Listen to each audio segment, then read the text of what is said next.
1952 में पाकिस्तान की पहली टेस्ट फतह हो जो भारत के खिलाफ थी। 2024 तो हमारे लिए ग्राउंड ऑफ पाप बन गया है। बांग्लादेश के खिलाफ होम ग्राउंड पर वाइट वॉश शिकस्त का सामना करना पड़ा। चेयरमैन पीसीबी ने सर्जरी की बात की थी, वो सर्जरी तो हुई नहीं, बांग्लादेश ने हमारी सर्जरी कर दी। कैसी सर्जरी हुई कि बांग्लादेश ने हमारे टाके खोल दिए। बांग्लादेश जो कि आज तक कभी हमसे कोई टेस्ट मैच नहीं जीती थी, वो हमारे मुल्क में आके हमको हरा के जाती है। पाकिस्तान का जो छोटी टीमों से हारने का सिलसिला है वो बरकरार है। एक बार फिर वही हुआ, वो रिवायत चलती जा रही है। टीम में पसे पर्दा बहुत कुछ चल रहा है और अब ऐसा नहीं चलेगा। ये बातें हमने बहुत सुनी है, इस चेयरमैन से नहीं, इससे पिछले भी चेयरमैन आए, उन्होंने भी ये कहा कि अब ऐसा नहीं चलेगा, हम इनको देखेंगे। गेम से बड़ा कोई नहीं है। रावलपिंडी में उन्होंने कैसी कप्तानी की, तो इंतहाई वाहियात कप्तानी की। बाबर को बिठा भी देते तो कोई फर्क नहीं पड़ता। Babar Azam is completely lost. छोटी छोटी टीमों के खिलाफ कुछ नहीं कर पा रहे हो, बिल्कुल बेबसी की तस्वीर बने हो। रिजवान की तरफ आ जाते हैं, जब भी टीम को अशद जरूरत होती है वहीं पर ही आउट होकर चले जाते हैं। वहाँ वो जिम्मेदार थे, इसमें कोई दो राय नहीं है। शाहीन है, द शाहीन, द ईगल,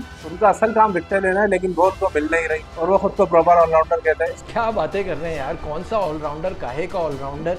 ये आपकी पीएसएल नहीं। हमें शाहीन से सिर्फ विकेटें चाहिए, शुरू में चाहिए, मेन प्लेयर्स की चाहिए। ये नहीं आखिर में आके आप जो है आधा तीतर आधा बटेर वाले बैट्समैन को आउट कर रहे हैं। आप ये एटीट्यूड एडजस्ट करें। ये जो सारे बाजे बजाते फिर रहे हैं ना, mindset, aggressive, winning mentality, approach, ये सब ठंडा हो जाएगा और हम बैक टू आवर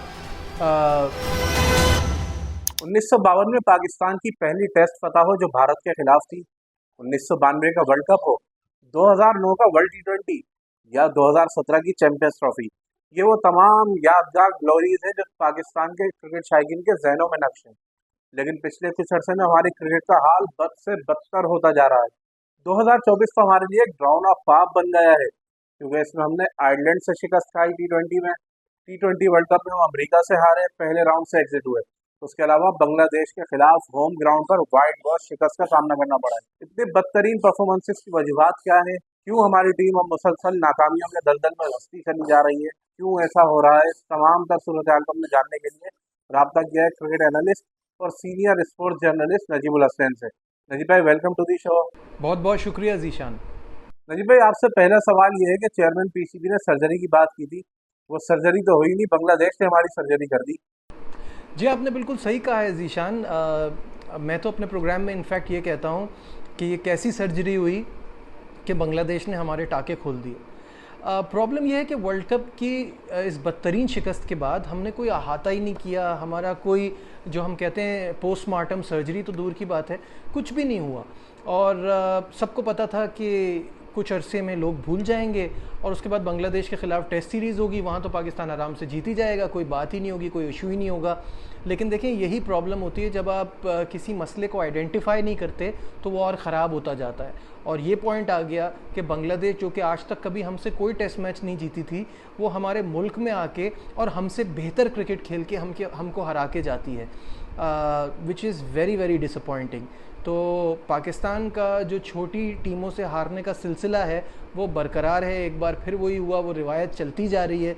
जब आप मुश्किल सवाल पूछोगे नहीं, जब अकाउंटेबिलिटी नहीं होगी, तो बेहतरी कैसे आएगी? तो द रिज़ल्ट्स आर एक्सपेक्टेड। मुझे नहीं लगता कि कुछ ऐसा एक्स्ट्रा ऑर्डिनरी हुआ है। पाकिस्तान की क्रिकेट नीचे की तरफ तेज़ी से गिर रही है और ये उसकी एक और कड़ी है। ठीक है नजीब भाई। अच्छा नजीब भाई, चेयरमैन पीसीबी हर नाकामी के बाद कोई ना कोई शोशा छोड़ देते हैं। टी20 वर्ल्ड कप में जिस तरह उन्होंने सर्जरी वाला बयान दिया और अब उन्होंने कहा कि टीम में पसे पर्दा बहुत कुछ चल रहा है और अब ऐसा नहीं चलेगा, इस पर आप क्या कहेंगे? नहीं, अगर ऐसी कोई बात है जीशान, तो चेयरमैन पीसीबी को ख़ुद बताना चाहिए कि क्या चल रहा है पीछे, क्या मामलात हैं। अगर कोई ग्रुपिंग है, कोई इशू है, उसको सॉल्व करें। और ये बातें हमने बहुत सुनी हैं, सिर्फ इस चेयरमैन से नहीं, इससे पिछले भी चेयरमैन आए, उन्होंने भी ये कहा कि अब ऐसा नहीं चलेगा, हम इनको देखेंगे, हम मामलात को ठीक करेंगे।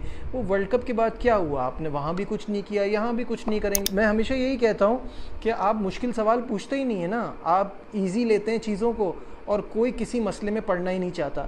अगर बांग्लादेश की सीरीज़ थी, आप बाबर को भी बिठा देते। क्या किया उन्होंने? पहली इनिंग में 0, दूसरी इनिंग में 22। आप बिठा देते शाहीन शाह अफरीदी को, उनकी भी परफॉर्मेंस नहीं आ रही, तो क्या बिगड़ जाता? आप एक पॉइंट तो प्रूव करते ना कि गेम से बड़ा कोई नहीं है। जब आप ये काम करते तो एक मैसेज जाता लाउड एंड क्लियर कि सबको परफॉर्मेंस की बेस पे रखा जाएगा, आपके नाम पे, आपके स्टारडम पे आपको टीम में नहीं रखा जाएगा। ये जो लेवल ही और है, वो गेम से बनता है, ये एडवर्टिजमेंट से नहीं बनता। तो अगर अच्छा करेंगे तो टीम में रहेंगे और नहीं करेंगे तो बाहर होंगे। तो चेयरमैन साहब अभी जो बातें कर रहे हैं, अब तक उनके दौर में कोई ऐसी चीज़ नहीं हुई कि हम इन बातों पर भी यकीन करें। मुझे लग रहा है ये बातें हैं, बाद में सब भूल जाएंगे, आगे बढ़ जाएंगे। अच्छा नजीब भाई, आप शान मसूद की कप्तानी के बड़े फैन रहे हैं। पिंडी में उनकी कप्तानी आपको कैसी लगी, और क्या आप अब भी उन्हें बहुत अच्छा कप्तान कंसीडर करते हैं? नहीं नहीं, मैंने ऐसा कभी भी नहीं कहा ज़ीशान कि मैं शान की कप्तानी का फ़ैन हूँ। लेकिन मैं हमेशा ये समझता हूँ कि शान is a very neat and clean cricketer. He comes without a baggage. उनकी कोई ग्रुपिंग नहीं है और उनकी किसी के साथ ऐसी एसोसिएशन नहीं है। तो हमें एक ऐसा कप्तान चाहिए था जो किसी के साथ उसकी पार्टी का हिस्सा ना हो, ग्रुपिंग का हिस्सा ना हो। इन तीन मेन खिलाड़ियों से अलग चाहिए था, ना बाबर, ना रिजवान, ना शाहीन। इनके अलावा अगर आपको कोई कप्तान चाहिए था तो टीम में ऑप्शन नहीं था। आगे बन सकता है सऊद शकील, लेकिन नॉट राइट नाउ। थोड़ा सा जो उनको नायब कप्तानी मिली है उससे उनको थोड़ा एक्सपीरियंस गेन करने दें, उनको अपने रन्स करने दें, और आगे जाके आपको पता है कि सऊद एक ऑप्शन हो सकते हैं। उनके अलावा अभी कोई ऑप्शन नहीं था। उसको देखते हुए शान एक अच्छे कैंडिडेट हैं। और जिस तरह से उन्होंने ऑस्ट्रेलिया में कप्तानी की थी, रिजल्ट्स तो देखे कभी भी नहीं आते हैं, वो तो बड़े बड़े कप्तानों के साथ नहीं आए, तो इस बार भी नहीं आने थे। लेकिन हाँ, जो आपका आखिरी पार्ट है कि रावलपिंडी में उन्होंने कैसी कप्तानी की, तो इंतहाई वाहियात कप्तानी की। और उनके पास कोई जस्टिफिकेशन भी नहीं है बुरे डिसीशंस की। जब उनसे पूछें कि आपने स्पिनर को नहीं खिलाया, तो उनके पास उसका भी जवाब नहीं है। जब उनसे पूछें आप इन 4 फास्ट बॉलर्स के साथ गए थे जिनकी तो स्पीड भी इतनी ज़्यादा नहीं है, तो इतना क्यों उछल रहे थे फास्ट बॉलिंग पे, तो जवाब नहीं है। एंड में उन्होंने आके कहा 5वें दिन पे तो हमें लग रहा था बारिश होगी, तो क्या आप अपनी प्लानिंग ये करके आए थे कि आखिरी दिन बारिश हो जाएगी तो मैच बच जाएगा? It's ridiculous. तो फॉर नाउ अभी उन्होंने मुझे गलत साबित किया है। नजीब भाई, कुछ बाबर आजम की बात कर लेते हैं। बाबर आजम अगर में छोटी टीमों के खिलाफ भी मैच नहीं जितवा सकते, तो उनके सीनियर होने का क्या फ़ायदा, उनके किंग कहलाने का क्या फ़ायदा? आप तो वही बात करें ज़ीशान, जो मैं इतनी बार कर रहा हूँ अपने प्रोग्राम्स में भी, और अभी मैंने आपसे कहा शुरू में भी कि अगर बाबर को बिठा भी देते तो कोई फ़र्क नहीं पड़ता। और बाबर की परफॉर्मेंस ने ये साबित किया है। पहली इनिंग में आप 0 पे आउट हुए, दूसरी इनिंग में भी आपका 0 पे कैच छूट गया, फिर आपने 22 रन किए और एक टेस्ट मैच खेले हुए बॉलर से आप बोल्ड हो गए। तो Babar Azam is completely lost. I don't know कि ये 2-2.5 साल पुराने बाबर आजम कहाँ गए। बाबर आजम के साथ ऐसा क्या हुआ है? बुरी फॉर्म आती है हर किसी पे, लेकिन इतनी बुरी कि आप छोटी छोटी टीमों के खिलाफ कुछ नहीं कर पा रहे हो, बिल्कुल बेबसी की तस्वीर बने हो। That is ridiculous. आप जीतने की बात कर रहे हैं, वो 2 सेशन खड़े नहीं हो पाए। मैं मानता हूँ हर खिलाड़ी के ऊपर बुरा वक्त आता है, लेकिन ऐसा नहीं होता कि आप अपनी कंडीशन में बांग्लादेश जैसी टीम के ख़िलाफ़ आपने सिर्फ टाइम ज़ाया करना था, दिन ज़ाया करना था, आपसे वो बैटिंग ना हो पाई। अब मुझे पता है बहुत सारे लोग जो ब्लाइंड फॉलोअर्स होते हैं बाबर आजम के, वो बोलेंगे एक आदमी मैच जिताएगा, अब तो वो कप्तान भी नहीं है, अब उनसे क्या प्रॉब्लम है। भाई, मेन खिलाड़ी से आपकी एक्सपेक्टेशन होती है। या तो कहें कि बाबर आजम मेन खिलाड़ी नहीं है, या तो ये माने कि वो जो आप उनको बड़ा प्लेयर मानते हैं वो नहीं है। अगर वो बड़े प्लेयर हैं तो उनको हर बार करना होगा। और मैं तो नहीं कह रहा कि मैच जिता देते, खड़े तो रहते ना, 2 सेशन वहाँ खड़े होते, वो भी नहीं कर पाए। तो इट इज़ कंप्लीट डिसअपॉइंटमेंट। और मुझे लगता है कि बाबर को फ़ौरन से दोबारा से वो पुराने रास्ते पे आना होगा। अगर वो नहीं आए और अगर वो सियासत के चक्कर में पड़े रहे, कप्तानी के चक्कर में पड़े रहे और इसी तरह से खेलते रहे, तो वो दिन दूर नहीं है कि जब वो ड्रॉप होंगे, और ये पाकिस्तान के लिए बहुत बुरा है। अच्छा नजीब भाई, रिजवान की तरफ आ जाते हैं। उन्होंने यकीनन इस सीरीज में अच्छी बैटिंग की, 171 किया, 150 की, 47 किया, 43 किया, लेकिन जब भी टीम को अशद जरूरत होती है वो वहीं पर ही आउट होकर चले जाते हैं। आपको याद होगा T20 वर्ल्ड कप में भी ऐसा ही हुआ था, जब वो भारत के खिलाफ बोल्ड होकर चले गए थे। जी, मैं आपकी बात बिल्कुल समझ रहा हूँ, लेकिन देखिए एक चीज़ होती है, जब हम बाबर जैसे प्लेयर की आपने अभी बात की थी ना, तो हम एक्सपेक्टेशन रखते हैं because we know what he is capable of and we know the skill set. अब रिजवान इस तरह के प्लेयर हैं जिनका स्किल और उनका गेम बहुत लिमिटेड है। वो उस लिमिटेड गेम के साथ इतनी फाइट करते हैं ना, दैट इज़ अनबिलीवेबल। तो मुझे इस मामले में रिजवान बहुत पसंद है कि रिजवान अपनी पूरी जान मारते हैं। 171 की इनिंग उन्होंने पहली इनिंग में खेली, which was exceptional. I don't no वहाँ इतनी जल्दी क्या थी डिक्लेयर करने की, उनके 200 होने चाहिए थे, थोड़ा पाकिस्तान का भी स्कोर ज़्यादा हो जाता। खैर एनी हाउ, दूसरी इनिंग में जहाँ आप कह रहे हैं ना, जहाँ तक वो लेके गए वो बहुत अच्छा खेल रहे थे, लेकिन that's the way he place. जब एक आदमी का स्किल ही इतना लिमिटेड है, उसी में वो इतने रन बना देता है, तो ये बड़ी बात है। हाँ, जहाँ आप इंडिया वाले मैच की बात कर रहे हैं वहाँ वो जिम्मेदार थे, इसमें कोई दो राय नहीं है, क्योंकि वो स्कोर बहुत छोटा था, कंडीशन ट्रिकी थी, आप चल पड़े थे, आपको फिनिश करना चाहिए था। अगर आप दूसरे पे छोड़ कर आएंगे तो छोटे टोटल हमेशा ट्रिकी होते हैं, और वहाँ हम खैर हमारे तो हाथ पैर फूल जाते हैं ना, हाथ पैर बिल्कुल फूल जाते हैं इंडिया के आगे। तो वो हुआ था वहाँ पे, तो वहाँ रिजवान को फिनिश कर देना चाहिए था। यहाँ मैं समझता हूँ ये उनके बस का काम नहीं था। अगर वहाँ बाबर और सऊद शकील जैसे प्लेयर उनके साथ खड़े हो जाते तो पॉसिबिलिटी थी। रिजवान ने जितना किया वो मोर देन इनफ था। अच्छा नजीब भाई, जो हमारे शाहीन है, द शाहीन, द ईगल, उनका असल काम विकेट लेना है, लेकिन वो उनको मिल नहीं रही और वो खुद को प्रॉपर ऑलराउंडर कहते हैं। इस पर आपका क्या कहना है? क्या बातें कर रहे हैं यार, कौन सा ऑलराउंडर, काहे का ऑलराउंडर? ये आपकी पीएसएल नहीं है, ऑर्डिनरी प्लेयर्स के सामने आप ऑलराउंडर बन जाते हैं। आप बॉलर हैं, वो भी इस वक्त आप बहुत ही शदीद मीडियोकर बॉलर हो गए। तो कहने का मतलब ये है कि हमें शाहीन से सिर्फ विकटें चाहिए, शुरू में चाहिए, मेन प्लेयर्स की चाहिए। ये नहीं आखिर में आके आप जो है आधा तीतर आधा बटेर वाले बैट्समैन को आउट कर रहे हैं आप। हमें आपसे मेन विकेट्स चाहिए, और दैट्स द ओनली जॉब। ये एटीट्यूड एडजस्ट करें, खुदा का वास्ता फोकस करें अपने गेम पे, आके हमें विकटें लेके दें। और ये ऑलराउंडर बन के अपनी क्रिकेट को लंबा चलाने वाला जो प्लान है ना, वो फेल हो गया आपका, उस पर ना फोकस करें। We need him to perform and take wickets early on.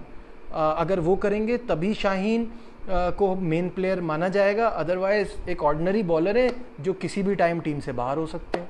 That's it. अच्छा नजीब भाई, हमने बाहर से कोचेज भी बुला लिए, माइंडसेट बदलने की बात हो रही है, डिफेंसिव अप्रोच को उड़ाने की बात हो रही थी, लेकिन हमारे फील्डर्स अभी भी कैच छोड़ रहे हैं, बल्लेबाज हम मौके पर विकेटें गंवा रहे हैं। क्या वजह है, क्यों नहीं तब्दीली आ रही? बिल्कुल, मैं आपको बता दूं, ये मुझे पहले से ही प्रिडिक्ट कर दिया था farmer wicket keeper batsman Kamran Akmal ने। उनका कहना था कि ज़रा सा मैच ऊपर नीचे हुआ ना, ये जो सारे बाजे बजाते फिर रहे हैं ना, mindset, aggressive, winning mentality, approach, ये सब ठंडा हो जाएगा और हम back to are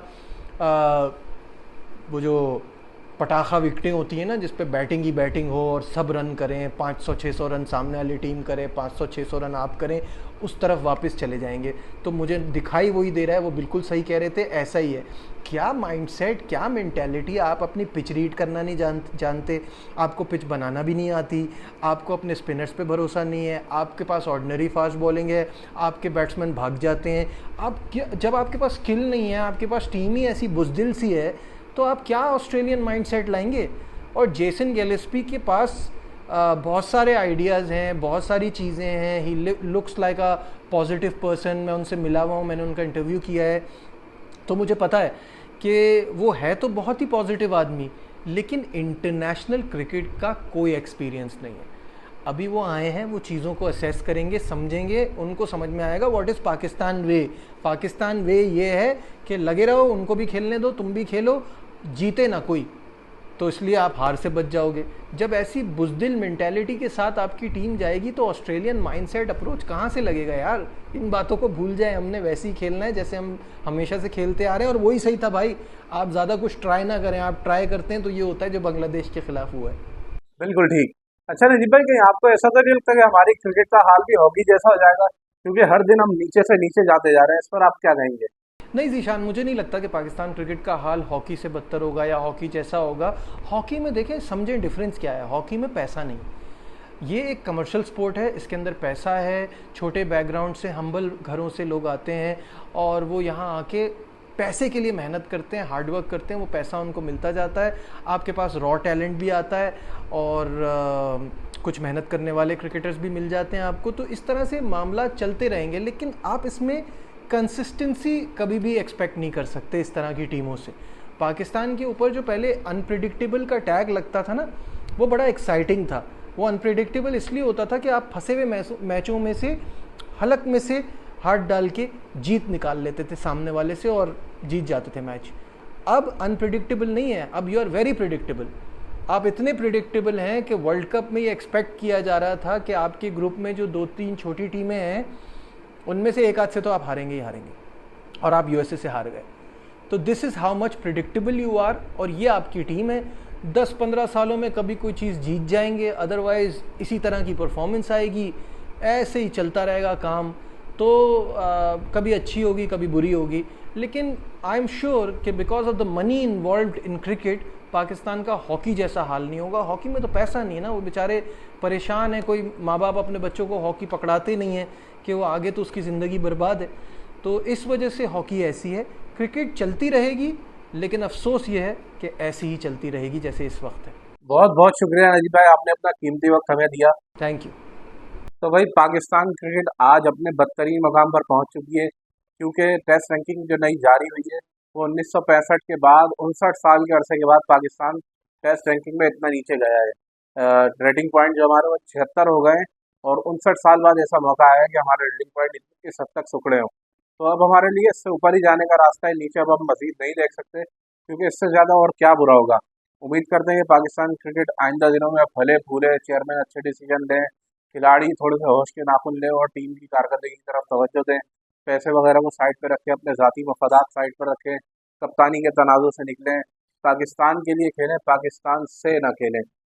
ugly video में मुलाकात होगी। लाइक, शेयर और सब्सक्राइब ज़रूर करें।